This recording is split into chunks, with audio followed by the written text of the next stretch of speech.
Bom dia a todos vocês, meus queridos estudantes dos segundos anos A, B, C, D e E da Escola Simão Bolívar, Escola do Novo Tempo. Como estão vocês? Espero que estejam bem.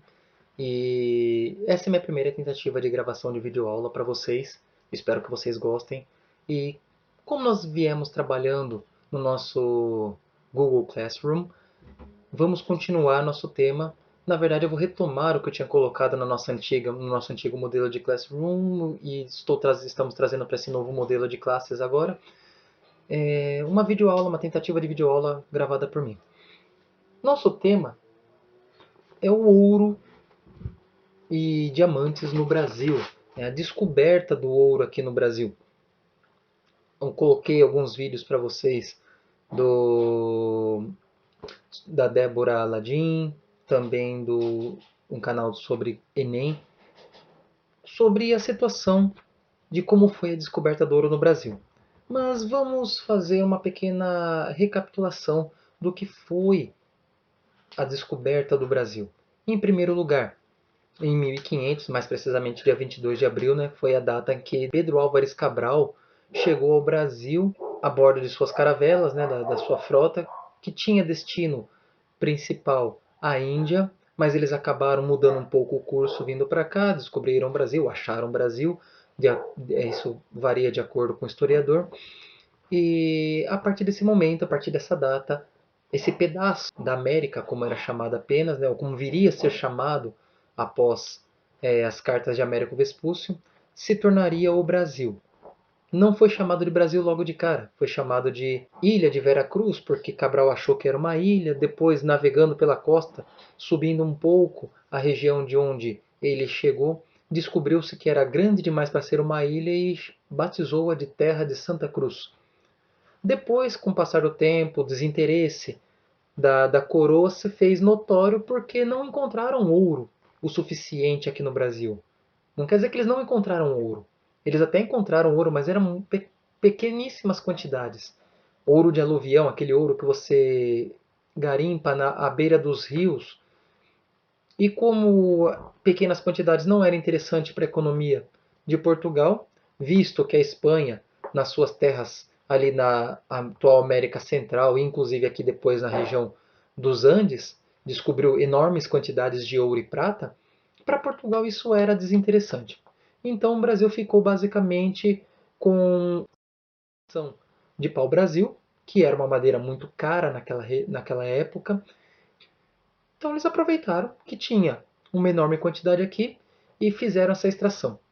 A partir de 1530 apenas que os portugueses se interessam por colonizar o Brasil por causa da grande quantidade de franceses que vinham para essa região tentando tomar aquilo que era em tese de Portugal, né, pelo Tratado de Tordesilhas, tratado que os ingleses não concordavam, os franceses também não, assim como os holandeses. Então nós vamos ter toda uma mudança de situação por conta disso. Então Portugal começa a colonizar. Colonização conturbada, difícil, e nem por isso eles deixaram de procurar por ouro. Os principais procuradores, né, aqueles que mais buscavam por riquezas, eram os paulistas. Por que os paulistas? Por que não os baianos, os pernambucanos? Logo que se formou o Brasil e que se instalou a produção de açúcar aqui no Brasil, o Nordeste, obviamente, foi o que mais lucrou. Sim, o Nordeste já foi a região mais rica do Brasil, por conta do açúcar. Já São Paulo, que tinha um litoral um pouco mais curto, né, menos extenso, e com uma terra não tão boa, acabou penando um pouco mais para conseguir riquezas. Portugal dependia muito mais de Pernambuco e da região Nordeste do que necessariamente do resto do Brasil, ou daquilo que era o resto do Brasil. São Paulo produzia cana-de-açúcar? Produzia, só com açúcar de qualidade menor. A terra do litoral paulista não era tão boa. E acima da Serra do Mar, onde se fundou a cidade de São Paulo, e dali começaram a surgir as outras cidades do interior paulista, era uma região muito pobre. Era uma região onde a miscigenação entre europeus e portugueses foi muito grande, né? Dessa miscigenação surge a raça mameluca, que é a mistura entre brancos e índios. É esse povo mameluco, esse povo indígena que vai formar os bandeirantes. E característica, mesmo sendo descendentes indígenas, esses bandeirantes adentravam o interior brasileiro à busca de escravos indígenas. É óbvio, não era da mesma etnia, era de etnias rivais, etnias inimigas. A consequência disso tudo é a ampliação do território do atual Brasil, principalmente após os anos de 1580, quando Portugal ficou sem um rei, porque o rei morreu, o rei Emanuel morreu e não deixou herdeiros. Sem herdeiro, o parente mais próximo teria que assumir. Assume um tio dele, que era bispo de Portugal, mas já era idoso, 2 anos depois morreu, e quem vai assumir a partir de 1580 é Felipe II, rei da Espanha, que era sobrinho de Dom Manuel, o falecido rei português. Esse período é conhecido como União das Coroas Ibéricas, ou seja, os dois países que ocupam a Península Ibérica, Portugal e Espanha, passaram a ser governados por um único rei. Algo que a Espanha já queria há muito tempo, diga-se de passagem. Com essa união, entre aspas, das coroas ibéricas, não necessitava mais de ter um tratado de Tordesilhas, ter uma linha imaginária que dividia o que era de Portugal, o que era da Espanha, passou a ser tudo da Espanha, inclusive aquele território português. Então os portugueses, os mestiços aqui do Brasil, acabaram aproveitando a situação e entrando cada vez mais para o sertão brasileiro. A busca de mais escravos, a busca de pedras preciosas. E essa busca ela vai ter uma grande premiação a partir de 1699. Olha só, 1699. Basicamente, 199 anos após a descoberta do Brasil. Eles vão encontrar algumas boas jazidas de ouro na região das atuais cidades de Ouro Preto, Mariana, São João del Rei e Diamante, na atual cidade de Diamantina.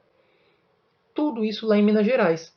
Não confundam essa Ouro Preto com a nossa Ouro Preto. Nossa Ouro Preto aqui em Rondônia é Ouro Preto do Oeste.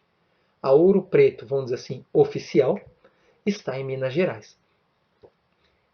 Esse ouro, que vai ser descoberto basicamente entre 1699 e 1710, vai ser motivo de alegria, óbvio. Quem é que vai ficar triste se descobrir ouro em casa? Já pensou você carpinando o seu quintal e descobre ouro no seu quintal?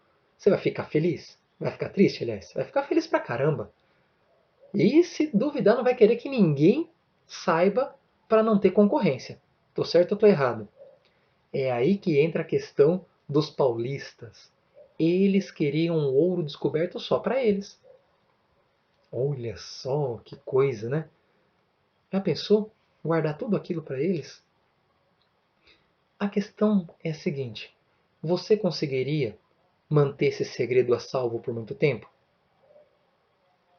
Os paulistas sabiam que daqui a pouco essa notícia se espalharia por basicamente todo o Brasil e chegaria até a colônia. E de fato chegou. A questão é, não vai demorar muito tempo e um mundo de gente vai migrar das outras regiões do Brasil, né, das outras províncias e capitanias, e também da Europa. Não só portugueses, espanhóis, franceses virão para cá atrás de ouro. É óbvio, era a riqueza, era o metal mais importante que se tinha na época, além das pedras preciosas encontradas também na região. A população vai se tornar gigantesca e a riqueza vai proporcionar o desenvolvimento urbano e o desenvolvimento agrário daquela região. Mas vai demorar um pouco para o desenvolvimento agrário surtir um certo efeito. Então, nós vamos ter uma região toda descoberta por paulistas e vai vir um monte de gente de fora. Essa essa tensão que vai ser criada entre paulistas e os chamados emboabas vai gerar a famosa Guerra dos Emboabas. A Guerra dos Emboabas tem esse nome porque os paulistas, que não eram ricos, né, eles eram mais simplórios, eles saíam por meio do mato, atrás das riquezas e de índios, de cirolão, uma camisa de tecido bem fuleirinho, bem ruim, enquanto os demais que vinham do Nordeste, vinham de Portugal, eles eram mais ricos, mais abastados, então eles tinham vestimentas melhores, eles tinham botas de couro, coisa que os paulistas não tinham. Então, por eles terem calças, botas, eles tinham as pernas emplumadas. Eles eram os emboabas, né? Ou pernas com botas, pernas com calças, pernas com plumas. Por isso eram chamados de emboabas, que é uma palavra indígena, uma palavra tupi, muito influente, essa língua, entre os paulistas até 1750. Essa guerra dos emboabas, é óbvio, vai ser vencida pelo exército formado pelos demais brasileiros e os portugueses, né, os chamados emboabas. Os paulistas vão ser expulsos daquela região, vão ser proibidos de retornar e extrair ouro naquela região. Por conta disso, vai ser criado novas províncias no Brasil, a província do Rio de Janeiro, a província de São Paulo e a província de Minas Gerais, ou das Minas Gerais. Essas províncias têm o objetivo de separar o que é paulista e o que não é paulista. Só que, óbvio, os paulistas eles não vão ficar parados deixando que o ouro se vá de suas mãos. Eles vão usar do artifício para ganhar ouro sem minerar. Eles vão comercializar. As tropas de mulas que vêm do Rio Grande do Sul, se abastecem em São Paulo, vão abastecer toda a região mineradora das Minas Gerais e futuramente de Goiás e Mato Grosso. Com isso, se eles não como ficava a situação? Se eles não podem garimpar, vamos comercializar, já que lá não tinha comércio ainda. O povo estava indo garimpar e não tinha produção de alimento, não tinha venda de materiais, roupas, tabaco, bebidas.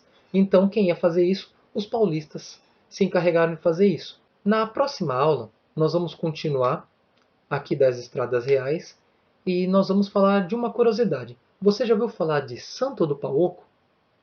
Você sabe de onde vem essa expressão? O porquê que ela existe? Fica com isso na memória. Tá? Essa foi uma introdução sobre a região da mineração, região das Minas Gerais, o porquê que tem esse nome, né? A descoberta do ouro.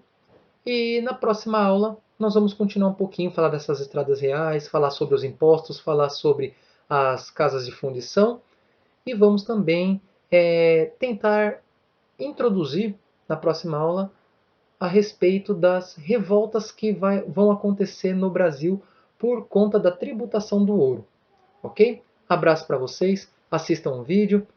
Depois, aqui seja no WhatsApp ou seja na plataforma do Classroom, dê um parecer para mim se vocês gostaram, o que vocês acharam, para ver o que eu preciso fazer aqui para a gente continuar dessa forma. Abraço para vocês, até a próxima.